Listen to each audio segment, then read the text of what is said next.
فأعوذ بالله من الشيطان الرجيم بسم الله الرحمن الرحيم فلا تخافوهم وخافوني صدق الله مولانا العظيم۔ بارگاہ رسالت معاب صلی اللہ تعالیٰ علیہ وسلم میں درود پاک کا ہدیہ پیش کریں۔ اللہم صلی علی سیدنا و مولانا محمد معدن الجود والکرم وآلہ واصحابہ الکرام ابنہ الکریم وبارک وسلم صلاة دائمتا سرمدا ابدا۔ اللہ عز و جل ارشاد فرماتا ہے، تم لوگوں سے مت ڈرا کرو، مجھ سے ڈرو۔ اللہ کا خوف جس کے سینے میں آتا ہے دنیا کے سارے خوف سے اسے آزاد کر دیتا ہے، اور جس نے اللہ کو سب سے بڑا تسلیم کیا پھر وہ دنیا میں کسی اور کو بڑا مانتا بھی نہیں۔ حضور پاک صلی اللہ تعالیٰ علیہ وسلم نے جو سب سے بڑا انقلاب پیدا فرمایا تھا اس کو صحابہ کی زبان سے اگر سنیں گے، جب نجاشی بادشاہ کے دربار میں عیسائی بادشاہ تھا، چند صحابہ آئے، بادشاہ نے ان سے پوچھا تمہارا رسول ہے کون اور تمہارے رسول کی خصوصیت کیا ہے؟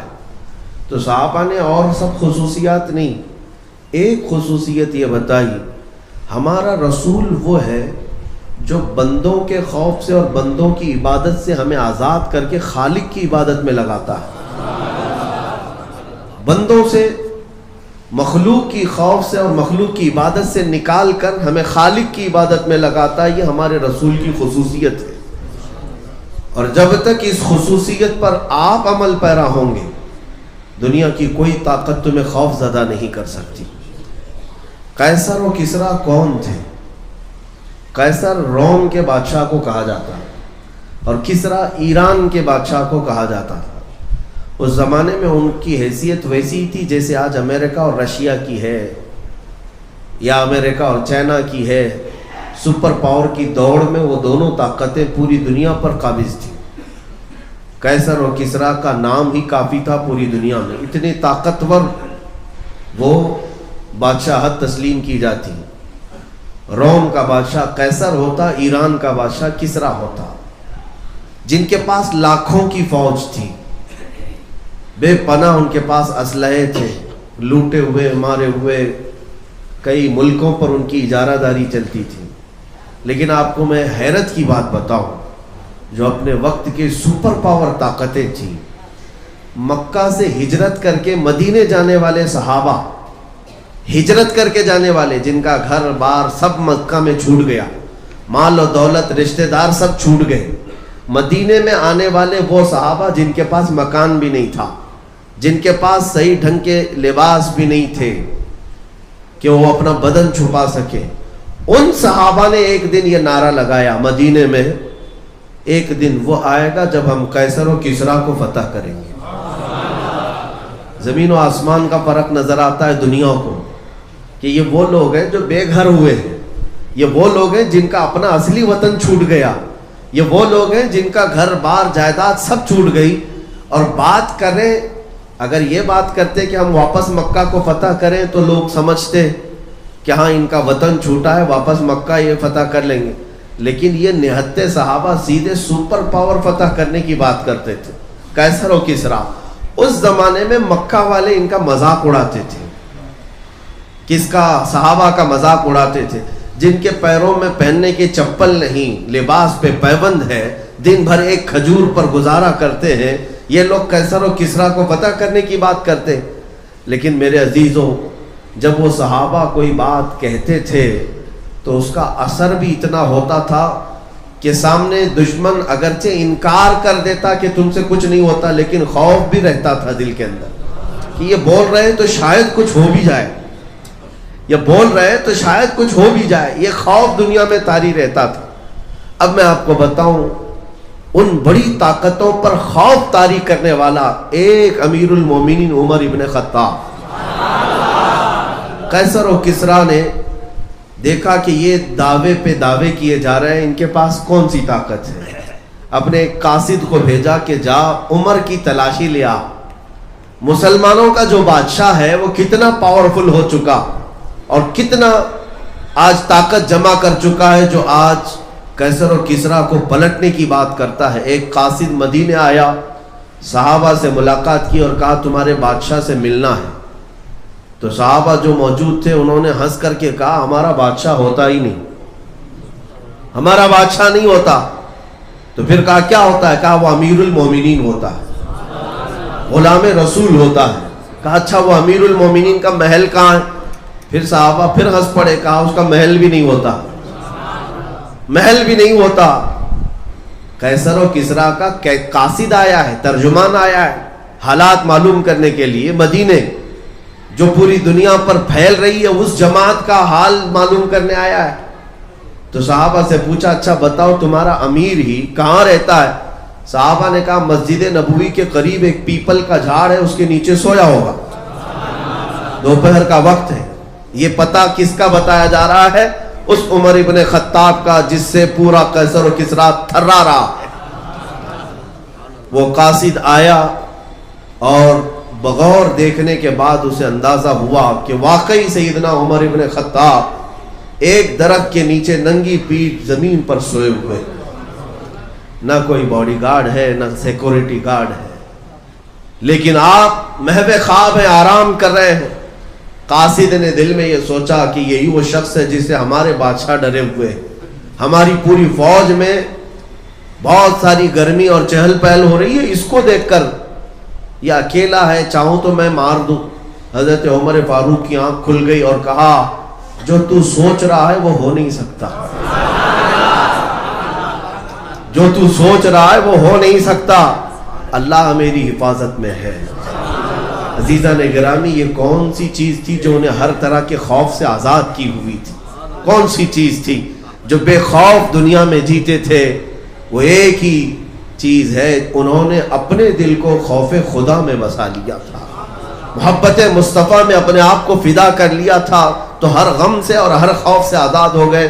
یہی وہ لوگ ہیں جن کے بارے میں قرآن نے کہا الا ان اولیاء اللہ لا خوف علیہم ولا هم يحزنون. آگاہ ہو جاؤ, اللہ کے جو دوست ہیں انہیں نہ دنیا میں کسی کا خوف ہوتا ہے نہ آخرت کا غم ہوتا ہے.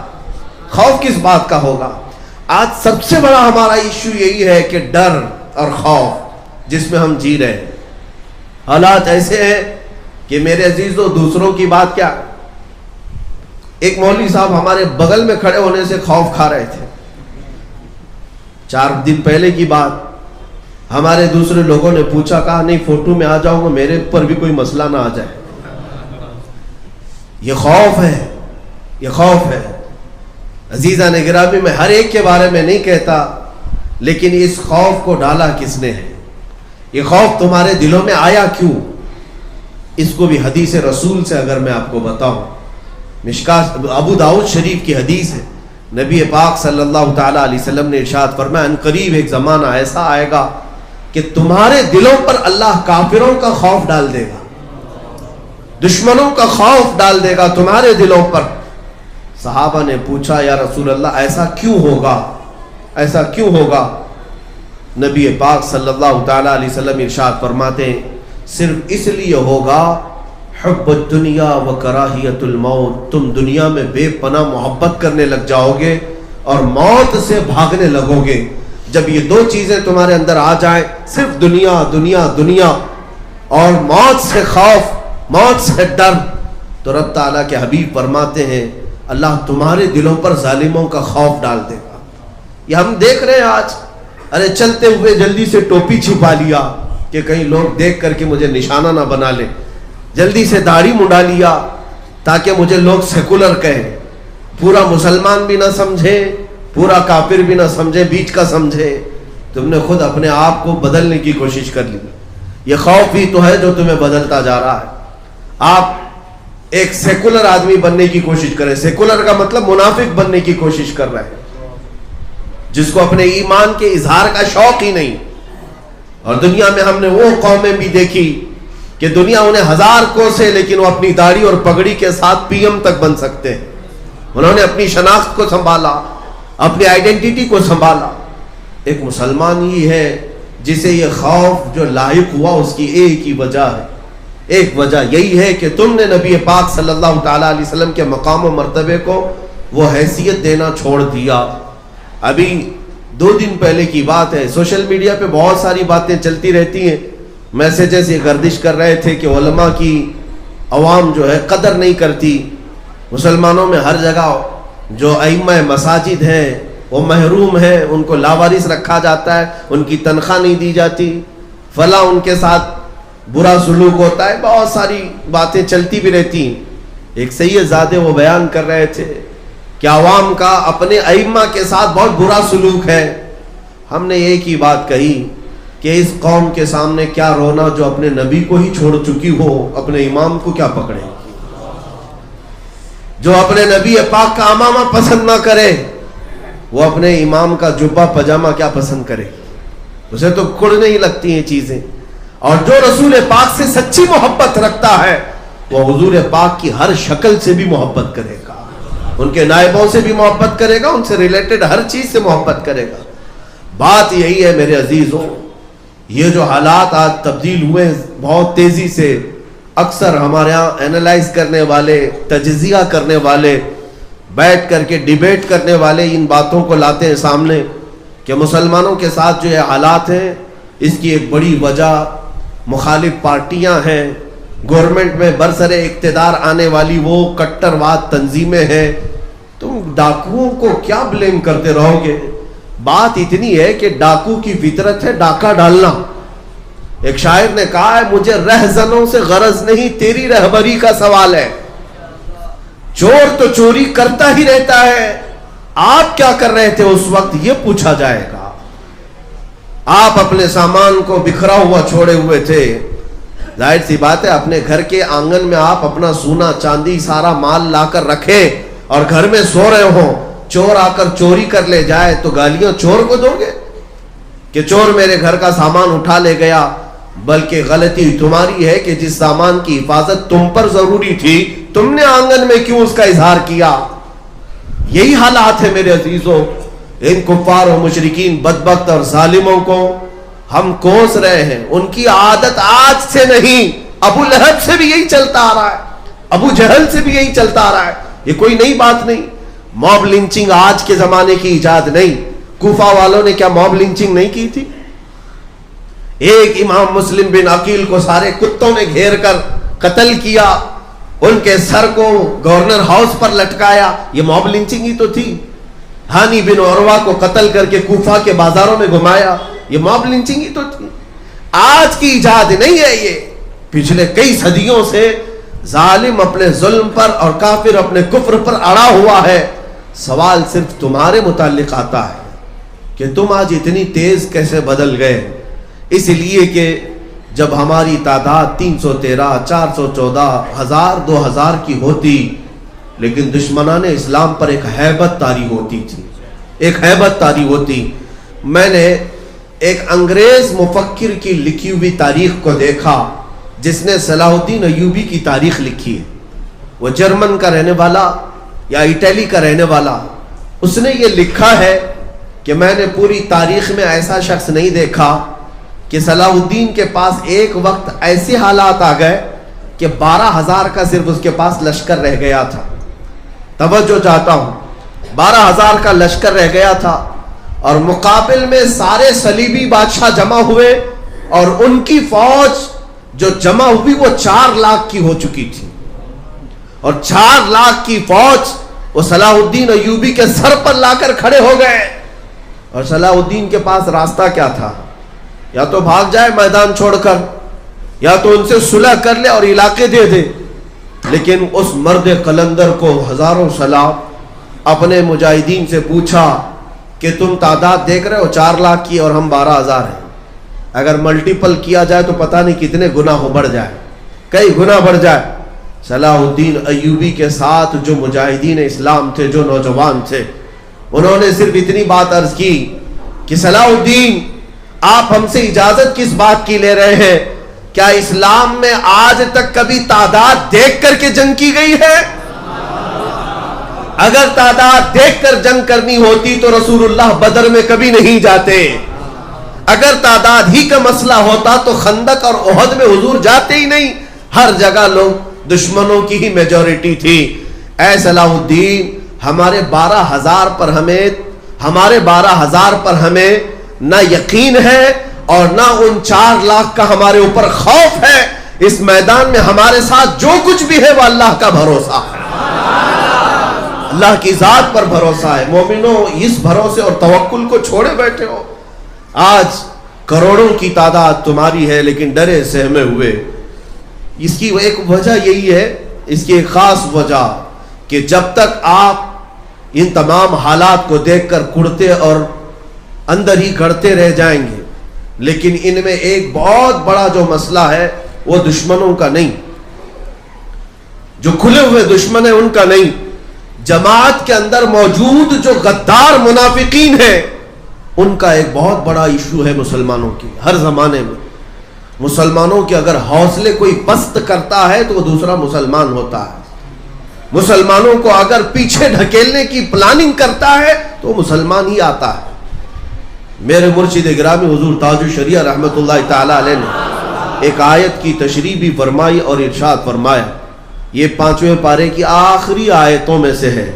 اللہ تعالیٰ فرماتا ہے وَلَن يَجْعَلَ اللَّهُ لِلْكَافِرِينَ عَلَى الْمُؤْمِنِينَ سَبِيلًا.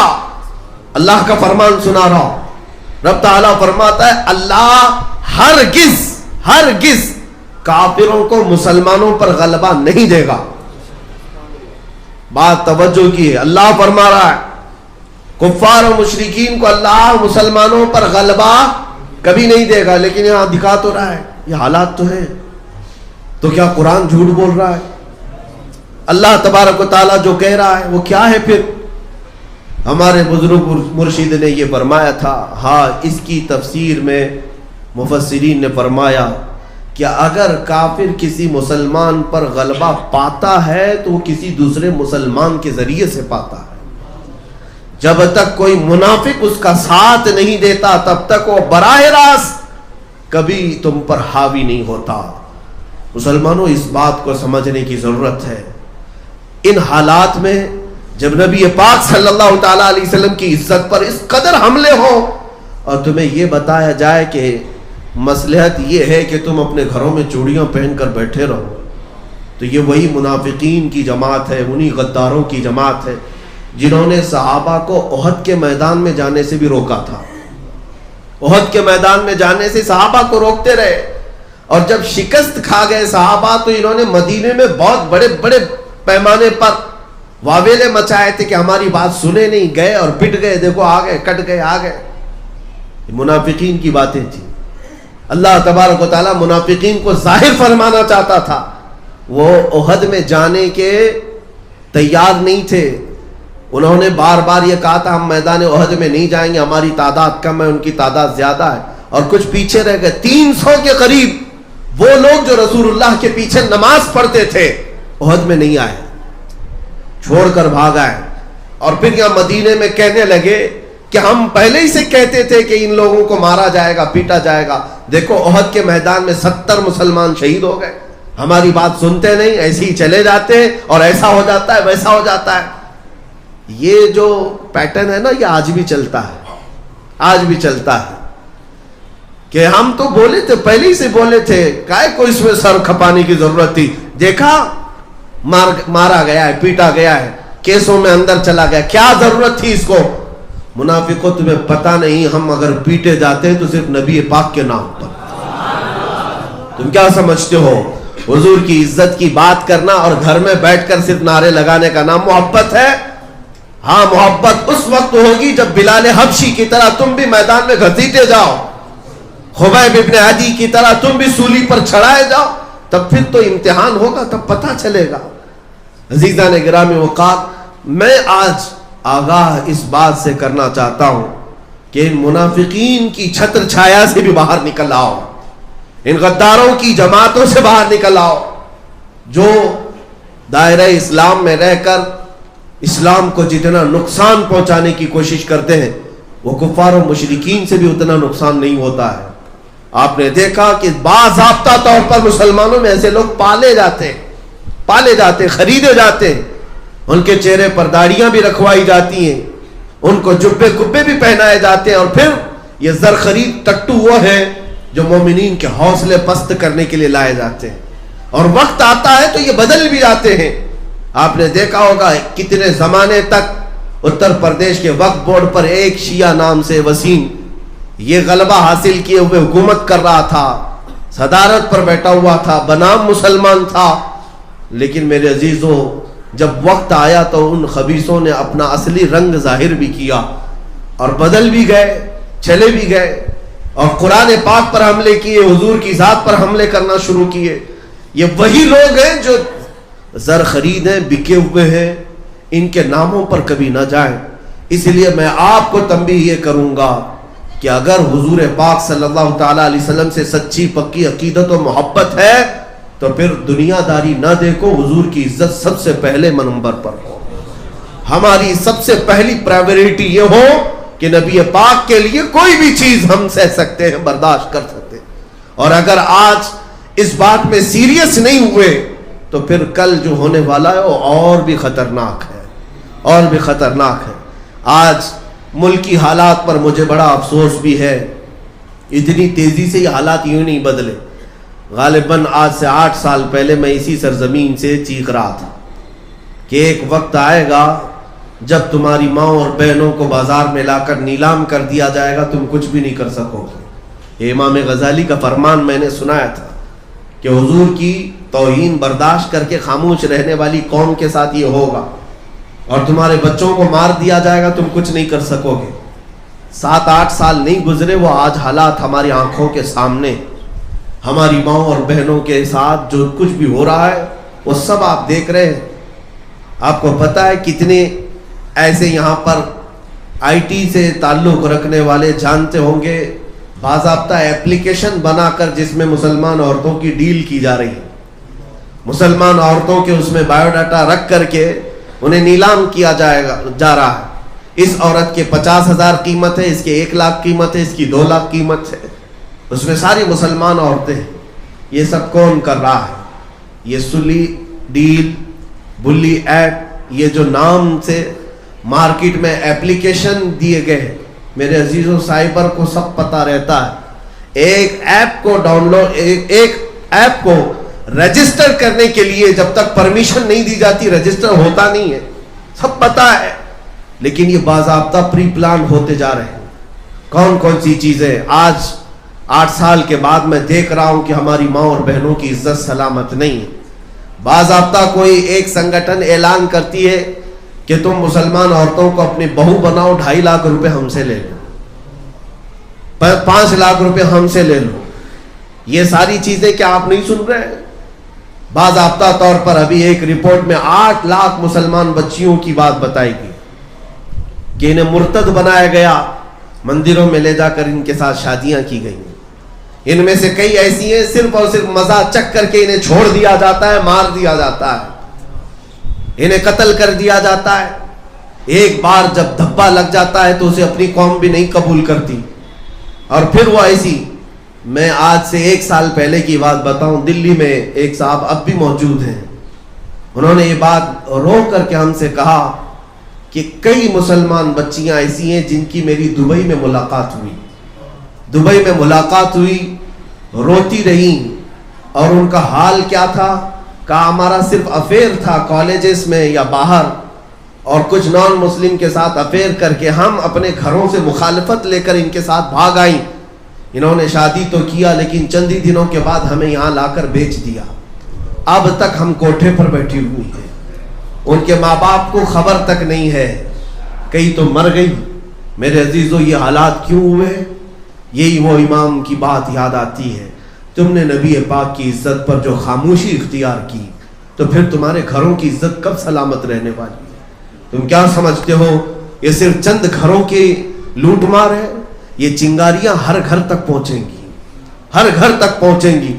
آج آپ کو ایسا لگتا ہے کہ اتر پردیش والے کٹر لوگ ہیں, وہاں صرف گوشت کے نام پر مار دیتے ہیں.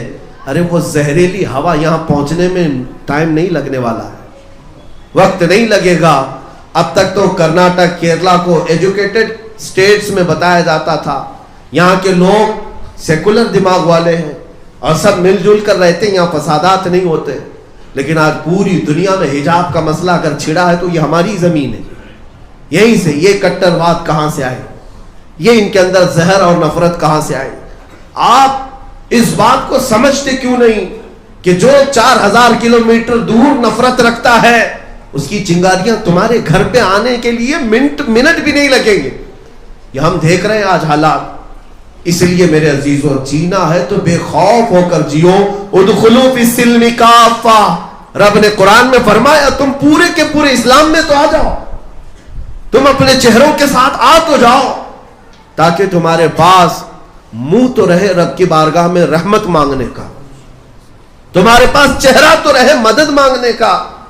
ہاتھ اٹھاتے ہو بھیک مانگتے ہو کہ اے اللہ ہماری مدد کر، تو رب تبارک و تعالیٰ کی طرف سے مدد آئے نہ آئے یہ بعد کی بات ہے. لیکن میرے عزیزوں، چہرہ دیکھ کر فرشتے کیا کہیں گے؟ تو کس سے اپنی محبت کا صلہ مانگتا ہے؟ تو کس سے اپنی محبت کا صلہ مانگتا ہے؟ ایک طرف خالق کو بھی سجدہ اور دوسری طرف شیطان سے بھی یارانہ تیرا. بتا رب کی بارگاہ میں کس سے محبت کا صلہ مانگتا ہے؟ تو غیر المغضوب علیہم ولا الضالین ہر نماز میں کہتا ہے، جس کا مطلب یہ ہوتا ہے کہ مولا ہمیں یہودیوں اور عیسائیوں کے راستے پر مت چلا.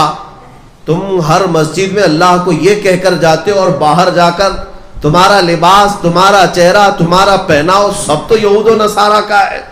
پھر اللہ کی بارگاہ میں جھوٹ کیوں بولتے ہو؟ اللہ کی بارگاہ میں جھوٹ کیوں کہتے ہو کہ اللہ ان کے راستے پر نہ چلا؟ کچھ تو تمہیں اپنے دلوں سے تبدیل کرنا ہوگا. آج میں ایک بات یہ بھی بتا دوں ان نوجوانوں کے لیے جو ماڈرن بن کر کے یہ سمجھتے ہیں کہ ہمیں کوئی کچھ نہیں کر لے گا. یہ ملا لوگوں کو چھیڑتے ہیں نا، داڑھی والوں کو لوگ چھیڑتے ہیں، ٹوپی والوں کو چھیڑتے ہیں، مذہبی لوگوں کو چھیڑتے ہیں. ارے اس زہریلی کافر جماعت کو آپ نے دیکھا نہیں، جنہوں نے ان کو راضی کرنے کے لیے پچھلے 30-40 سال سے پوجا پاٹ کی ہے، انہیں بھی یہ نہیں بخشتے. چاہے وہ بالی ووڈ کا ہیرو ہو کہ ہالی ووڈ کا ہیرو ہو، جس نے سارا کچھ بدل بھی لیا، نام اگر مسلمان ہے تب بھی یہ تمہیں ہضم نہیں کر سکتے، یہ تمہیں ہضم نہیں کریں گے. عزیزان گرامی وقار، آپ کیا سمجھتے ہیں اس تیاگی کو جو بدل کر کے گیا ہے وہ جماعت قبول کر لے گی؟ وہ جماعت قبول کر لے گی؟ وہ اپنے دلتوں کو آج تک قبول نہیں کر سکے، ایک مسلم کو کہاں قبول کریں گی؟ حالت بعد میں یہی ہوگی، دھوبی کا کتا نہ گھر کا نہ گھاٹ کا، ادھر کے بھی نہیں رہے ادھر کے بھی نہیں رہے. اسی لیے ان نوجوانوں سے میں کہتا ہوں جو آج دنیا میں تھوڑے سے اپنے چہرے کو بنانے کے لیے اپنے نبی کو چھوڑ دیا اور لوگوں کو راضی رکھنے کے لیے اپنے آپ کو بدل لیا، یہ دنیا تو تمہاری موت تک کبھی راضی نہیں ہو سکتی، لیکن قبر میں جاؤ گے تو اس رسول کو راضی کرنے کا کیا گیا؟ وہ بھی تو راضی، ان کو بھی راضی نہیں کر سکے. پھر آخر جیے کس کے لیے؟ دونوں چیزیں ہاتھ نہیں آ سکی تمہارے، نہ حضور کو راضی کر سکے نہ دنیا کو راضی کر سکے. دنیا کا حال تو یہ ہے کہ تم جبہ پہنو تو انہیں اعتراض، ٹوپی پہنے تو اعتراض، ارے ننگے گھومو تو بھی اعتراض. کبھی تم سے یہ راضی ہو ہی نہیں سکی. مسلمان بچیاں اگر یہ سمجھتی ہیں کہ حجاب پہننے سے ان کو تکلیف ہے، اٹھا دیتے، نکال دیتے حجاب. میں چیلنج کے ساتھ کہتا ہوں کہ تم دوپٹے کے ساتھ جاؤ تب بھی انہیں نفرت ہے. مسئلہ حجاب کا نہیں ہے، مسئلہ تمہارے ایمان کا ہے، تمہارے اسلام کا ہے. جب تک اسلامی نام تمہارے ساتھ ہے، ظالم اور زہریلے لوگ تمہیں کبھی بھی ایکسپٹ نہیں کر سکتے. اس لیے میرے مولا کے فرمان پر آ جاؤ، ادخلوا فی السلم کافہ. پورے کے پورے اسی گھر میں کیوں نہیں داخل ہو جاتے؟ چوکھٹ پر کھڑے ہو، ایک پیر ادھر ایک پیر ادھر کر کے آ تو جاؤ، ساری بارشوں سے مولا تمہیں خود بچا لے گا. اسی لیے امام اہل سنت فاضل بریلوی نے بھی کہا تھا، آج لے ان کی پناہ آج مدد مانگ ان سے، آج لے ان کی پناہ آج مدد مانگ ان سے، کل نہ مانیں گے قیامت میں اگر مان گیا. وہاں تو سب ماننے کے لیے تیار کھڑے ہوں گے، لیکن کمال یہ ہے اے مومن، حضور کو آج ہی مان لے، آج ہی ان کو اپنا آقا و مولا تسلیم کر لے، آج ہی ان کو اپنا داتا و والی سب تسلیم کر لے، آج ہی اس حضور کے قدموں پر قربان ہونے کے لیے تیار ہو جا. ہم نے عزتیں دیکھی ہیں حضور کے قدموں میں، ہم نے عزتیں دیکھی ہیں حضور کے دیوانوں کی، ہم نے عزتیں دیکھی ہیں حضور کے غلاموں کی. وہ جس کائنات میں بھی گئے ہیں انسان تو انسان، درند و چرند و پرند بھی ان کے لیے پر بچھاتے ہیں. یہ تو مخلوقات کی بات ہے. دنیا بھی، اللہ کے ملائکہ بھی اس غلام مصطفیٰ کو سلام بھیجا کرتے ہیں. عزت تو ہم نے دیکھی ہے اس نبی کے دامن میں، عزت تو ہم نے دیکھی ہے ان کے قدموں میں. ایک امریکہ کا بڑا پروفیسر ہے، وہ بڑے راگ الاپ رہا تھا کہ ہم نے وہ کر دیا، پیٹرول میزائل بنا دیا، ہم نے بڑی بڑی کمپنیاں ایسی بنائیں کہ ہم نے موبائل بنا دیا، کمپیوٹر بنا دیا، ایسے مشینیں بنائیں کہ ہم نے سورج کی روشنیوں کو قید کر کے کرنٹ بنا دیا، زمین کے سیال مادے کو نکال کر کیمیکل بنا دیا. دنیا میں کیا نہیں بنایا ہم نے. ایک مومن عالم دین نے کہا آپ نے سب کچھ بنایا ہے، میں آپ سے ایک چیز کا سوال کرتا ہوں. مجھے آپ سے ایک ایسا آدمی چاہیے، ایک ایسا آدمی چاہیے جس کی دو انگلیوں کے بیچ سے اوپر دیکھے تو عرش خدا تک نظر آئے اور نیچے دیکھے تو تحت الثری تک نظر آئے. تو وہ کہنے لگا ہاں ایسا بھی کوئی ہوتا ہے، ایسا بھی کوئی ہوتا ہے. کہا ہاں ہوتا ہے، خواجہ غریب نواز کا پیر و مرشد ہوتا ہے. اس غریب نواز کے آنکھوں پر دو انگلیاں رکھ کر کے خواجہ عثمان ہارونی نے کہا تھا بیٹا معین الدین اوپر دیکھو کیا کیا دکھتا ہے. معین الدین نے کہا پہلا، دوسرا، تیسرا، چوتھا، پانچواں، چھٹا، ساتواں، عرش خدا تک سب نظر آ رہا ہے اور زمین کے ساتوں طبق کے ساتھ تحت الثری تک نظر آ رہا ہے. اس امریکی پروفیسر سے اس عالم ربانی نے کہا بس مجھے ایک انسان ایسا چاہیے آپ کی فیکٹری کا، ایک انسان ایسا چاہیے. اس نے کہا ہم مشینیں بناتے ہیں، انسان نہیں بنتے. کہا پھر انسان کہاں بنتے ہیں؟ وہ صرف گنبد خضرا کی چھاؤں میں بنتے ہیں. انسان جو بنتے ہیں وہ گنبد خضرا کی چھاؤں میں بنتے ہیں. ٹوٹی چٹائی پر بھی بیٹھے تو لوح محفوظ کا مطالعہ کرتے ہیں. یہ صرف اور صرف یہاں ہوتا ہے. تم کیا سمجھتے ہو کہ مشینیں بنانے والا انجینئر بہت ٹاپ پر پہنچ گیا؟ میرے عزیزوں دنیا کے میٹل پر تو یہ ترقی کر لیا، اپنی روح کی ترقی کر نہ سکا، اپنے آپ کی ترقی نہ کر سکا. لیکن ہم نے اس بارگاہ مصطفیٰ میں آنے والوں کو دیکھا ہے. وہ بلال جو زندگی بھر مکہ کے بڑے بڑے امیروں کے غلام رہے، آزاد ہو کر مصطفیٰ کے قدموں میں کیا آئے. 6 سال نہیں گزرے تھے، وہی بلال ہے جسے مکہ کی گلیوں میں گھسیٹا جاتا تھا. فتح مکہ کے دن کعبے کی چھت پر چڑھایا گیا. یہ ہے عزت. اس سے بڑی اور کیا عزت چاہیے؟ ہم نے عزت دیکھی ہے حضور کے غلاموں میں، ہم نے عزت دیکھی ہے رسول اللہ کے قدموں میں. آپ 1000 پاؤڈر لالی لگا کر کے نوجوان آئے، ہینڈسم بن کر کے دکھائے. تمہاری جوانی میں ہو سکتا ہے تم چمک لوگے، ہو سکتا ہے تمہاری جوانی میں جب تک جسم محفوظ ہے، تمہاری باڈی سلامت ہے، تم لوگوں کو دکھا کر کہہ سکتے ہو میں اسمارٹ ہوں، ہینڈسم ہوں. عمر ڈھلنے دو، تھوڑی عمر جائے گی، چہرے پر جھریاں، کمر ٹیڑھی ہو جائے، بالوں میں سفیدی آئے، آنکھوں کی بینائی کم، دانت ہلنے لگے. دنیا تو چھوڑو، دیکھنا ہی چھوڑ دے گی. تم خود اپنا آئینے میں منہ دیکھنا چھوڑ دو، تمہیں خود اچھا نہیں لگے گا میں کیسا تھا اب کیسا ہو گیا. دنیا تو چھوٹ ہی جاتی ہے، اچھے اچھوں کو دنیا چھوڑتی ہے. یہ دنیا حسن کی پیروکار ہے اگر، تو جب تک حسن ہے دیکھتی ہے. گیا حسن تو سب ختم. نہ جوانی میں لڑکیاں نہ جوانی میں لڑکے جو عروج پر تھے وہ بڑھاپے میں کوئی مقام نہیں رکھتے، ان کی کوئی عزت باقی نہیں رہتی. اب ان کے ارد گرد وہ جھمیلے نہیں ہوتے، سب ختم ہو چکا ہوتا ہے. اس لیے کہ دنیا میں انہوں نے اپنی عزت تلاش کی تھی، تو جب تک تھی دنیا عزت مل رہی تھی. لیکن جنہوں نے رسول اللہ کے قدموں میں عزت ڈھونڈی، حضور پاک کے قدموں میں جنہوں نے عزت ڈھونڈی، میرے عزیزو ہم نے دیکھا ہے ان غلاموں کی اگر عمر 70-80 سال کی بھی ہو جائے، 70-80 سال کی بھی ہو جائے، ایک عالم ربانی کی عزت میں اور خوبصورتی میں کوئی کمی نہیں آتی، کوئی کمی نہیں آتی. ہم نے اپنے مرشد حضور تاج الشریعہ کو دیکھا میرے عزیزوں، جن کی عمر 75 سال کی ہو گئی. آج حضور شیخ الاسلام مدنی میاں صاحب موجود ہیں، ادام اللہ اجبانو، اللہ اور لمبی عمر کرے. محدث کبیر علامہ ضیاء المصطفیٰ صاحب موجود ہیں. ان کی عمریں اب 80 کو کراس کر چکی، 80 کو کراس کر چکی. میں نے دیکھا ہے انہیں اگر سب سے زیادہ کوئی دیکھتا ہے تو وہ سب سے زیادہ نوجوان طبقہ دیکھتا ہے. اے نوجوانوں، میں تم سے پوچھتا ہوں یہ بوڑھے کیا تمہیں خوبصورت لگتے ہیں؟ ان کے دلوں سے پوچھو، یہ خود بتائیں گے ہزاروں کا حسن ایک طرف، اس مرشد کا حسن اپنی طرف، اس لیے کہ انہیں جو حسن ملا ہے وہ دنیا سے نہیں، وہ حضور کے قدموں سے ملا ہے۔ یہ عزت نہ کم ہوتی ہے اور نہ گھٹتی ہے، بلکہ ہر عمر کے بعد بڑھتی ہی جاتی ہے۔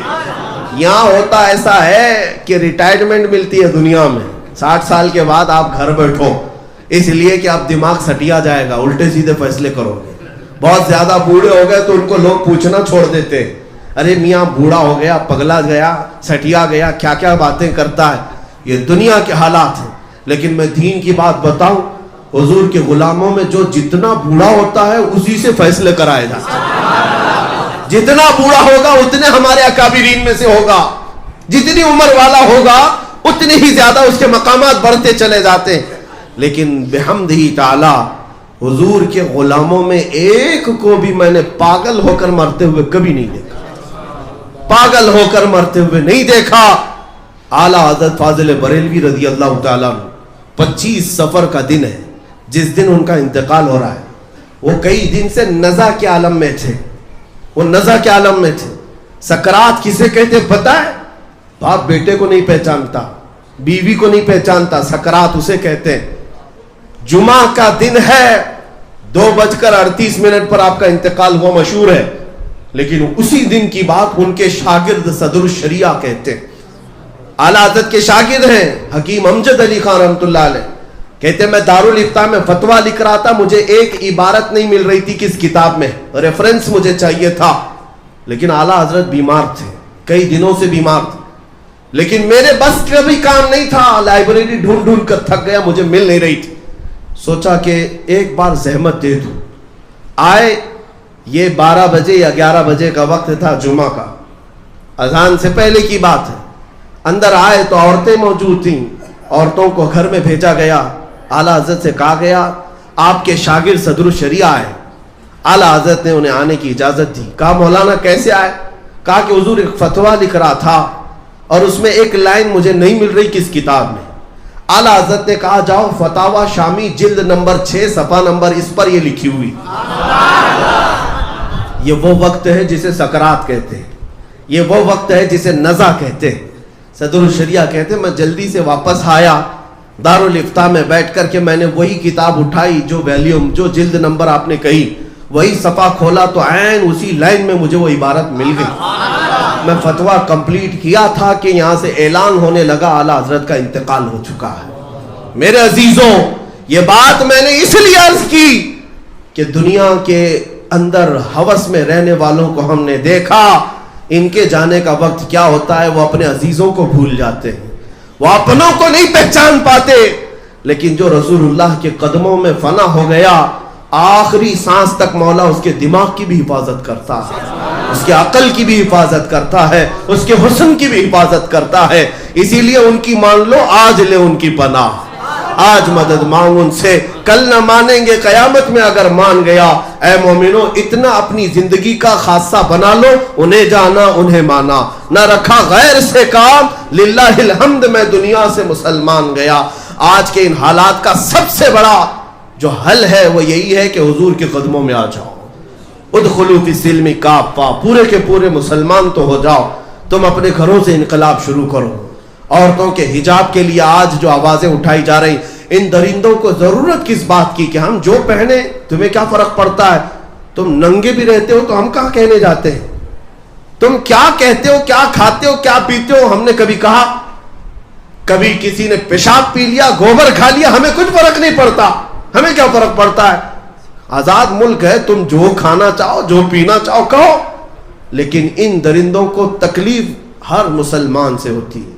تم گوشت نہیں کھا سکتے، تم ٹوپی نہیں پہن سکتے، تم داڑھی نہیں رکھ سکتے، تم دوپٹہ نہیں اوڑھ سکتی، وہ حجاب نہیں پہن سکتی، ایک ٹیچر لب پہ آتی ہے دعا نہیں پڑھ سکتا، ایک مسجد کا امام تنہا سفر نہیں کر سکتا۔ حالات ابھی گجرات میں ایسے ہیں کہ ایک صاحب ہمارے ساتھ رہتے ہو، کہتے ہیں میں گاؤں میں گیا تو پورے گاؤں والوں نے گھیر کر کہا آپ سے خرید و فروخت ہمارے لیے جائز نہیں، ہمارے مکھیا نے اعلان کر دیا مسلمان سے خرید و فروخت نہیں ہو سکتی۔ یہ زہر ہے، یہ زہر ہے۔ میرے عزیزوں، انہیں قرآن پسند نہیں، انہیں رب ذوالجلال کے نام پسند نہیں, حضور پاک کا نام پسند نہیں, ہر چیز ہماری ناپسند ہے, تو پھر تم کس کے پیچھے لگے ہوئے؟ قیامت کے دن اللہ کی بارگاہ میں جواب دینا ہوگا. جو قوم دشمنی میں تل رہی تھی, تم اس کو راضی کرنے کے لیے آگے پیچھے گھوم رہے تھے. اے مسلمانوں, آج اگر کسی کو راضی کرنا ہے تو وہ مولا کو راضی کر لو, وہ صرف ایک سجدے میں راضی ہوتا ہے. اس رسول کو راضی کر لو جو ایک درود میں راضی ہوتا ہے. اور اس دنیا پر پوری طاقت بھی جھونکو, یہ نہیں راضی ہوگی تم سے, یہ راضی نہیں ہوگی. حجاب کے مسئلے کو آپ یہ سمجھ رہے پروٹیسٹ کرنے سے ختم ہو جائے گا, ہم اپنی طاقت دکھائیں گے؟ نہیں میرے عزیزو, عہد تو یہ کرو, غلطیاں ہمارے گھروں سے تھی, اب ہماری ہر بچی حجاب میں آئے گی, ہماری ہر بچی حجاب میں آئے گی. اب پابندی کرو, اور اس کے بعد دیکھو پھر اللہ تعالیٰ کی مدد کیسی ہوتی ہے. ایک بار جب تمہیں حکم دیا مولا نے کہ اس طرح سے تم ڈھل جاؤ میرے نبی کے اخلاق میں, پھر ہوگا کیا؟ کفر دم توڑ دے گا ٹوٹی ہوئی شمشیر کے ساتھ, کفر دم توڑ دے گا ٹوٹی ہوئی شمشیر کے ساتھ. گر تم نکل آؤ ایک بار نعرہ تکبیر کے ساتھ, بس اتنی ضرورت ہے. تم صرف ایک نعرہ بھی لگاؤ تو کئی لوگوں کے چولہے ہل جائیں, کئی لوگوں کے تخت ہلنے لگے. لیکن اس نعرے کی بات کر رہا ہوں میں جو ایمان کے ساتھ نکلے, جو رسول پاک کی محبت میں نکلے, جو اخلاص کے ساتھ نکلے. ہم نے آج بھی دیکھا ہے ایک صدائے اللہ اکبر میں اتنی طاقت ہے کہ مولا اگر چاہے تو پوری دنیا کے لوگوں کے دلوں میں بزدلی کو ختم فرما دے. اس رب ذوالجلال کے نام میں وہ پاور ہے کہ ایک بھی تم ہو اگر, صرف یہی تو بات تھی ہم دیکھ رہے ہیں. رب ذوالجلال کے نام ہی کی تو برکت ہے کہ 40 کتے بھی میری ایک بہن کا کچھ نہ کر سکے. ارے وہ کراٹے مین نہیں تھی, کراٹے وومن نہیں تھی, اور نہ ہی جو ہے طاقت بنائی ہوئی کوئی خاتون تھی. ہاں ہمارے پاس جو طاقت ہے وہ اللہ اکبر کی طاقت. ہمارے پاس جو طاقت ہے, جنگ یرموک میں جانتے ہو حضرت ابوبکر صدیق نے کیا نعرہ لگوایا تھا؟ کہا تھا کہ اپنوں اور غیروں کو پہچاننے کے لیے ایک ہی نعرہ, یا محمد یا رسول اللہ. اس میں طاقت اتنی طاقت تھی کہ غیروں کے چولہے ہلتے تھے. لیکن یہ کب ہو؟ جب ایمان کے ساتھ ہو, جب اخلاص کے ساتھ ہو. آج تم بدل لو کہ میرے کان اب یہ فلمی نغموں کے, آوارہ گردی کے گانوں کے پیروکار نہ ہوں گے. میں سو جاؤں گا یا مصطفیٰ کہتے کہتے, میں اٹھوں گا صلی علی کہتے کہتے. میری زندگی میں تبدیلی آ جائے, انقلاب آ جائے. آج سے میں قرآن پڑھ کر کے سوؤں یا قرآن سن کر کے سوؤں گا, اٹھوں گا تو میرے کانوں میں نغمے رب ذوالجلال کے گنگنائے جا رہے ہوں. حضور پاک کی محبت میں جیوں گا, اور دنیا سے جاؤں گا بھی تو حضور پاک کی محبت میں جاؤں گا. یہ عہد کرو میرے عزیزوں, پھر انشاءاللہ اللہ کی مدد بہت قریب ہے, بہت قریب ہے. ایک بشارت دے کر جاتا ہوں, آخری میری بات, خوشخبری بھی یہ دے کر جاتا ہوں. حالات خراب ہوں گے, اور حالات خراب ہوں گے, یہ زہر بھرے گا. اس لیے کہ ہمارے اللہ تبارک و تعالیٰ کا ایک قانون ہے کہ جب کچرا اور اچھی چیزیں مل جائیں تو انہیں چھانٹنے کے لیے مولا تعالیٰ سختیاں نازل کرتا ہے. منافقین کا کچرا نکل جائے گا اور پیوریٹی والے, ایمان والے باقی رہ جائیں گے, مخلصین باقی رہیں گے. تم ثابت قدم رہنا, میری یہ بشارت سن کر کے جاؤ. یہ حالات کی جو تبدیلی ہے وہ یوں ہی نہیں, وہ امام مہدی کے ظہور کی علامت, وہ امام مہدی کے ظہور کی علامت یہ ہے. پوری دنیا میں جو حالات بدلے ہوئے ہیں وہ یوں ہی نہیں, وہ امام مہدی کے ظہور کی علامات ہے. ہم نے مکہ سے, مدینے سے, بغداد سے, ہر علاقے سے بدلتے ہوئے حالات کو دیکھا ہے. اب پھر ہمارا یہ وجدان کہتا ہے وہ وقت آنے والا ہے جب افریقہ کی سرزمین ہو, امریکہ کی سرزمین ہو, ہندوستان کا کوئی چپا ہو, یہاں سے اگر کوئی آواز گونجے گی تو اللہ اکبر کی گونج, اور اگر کوئی نعرہ ہوگا تو لبیک یا رسول اللہ بھی ہوگا.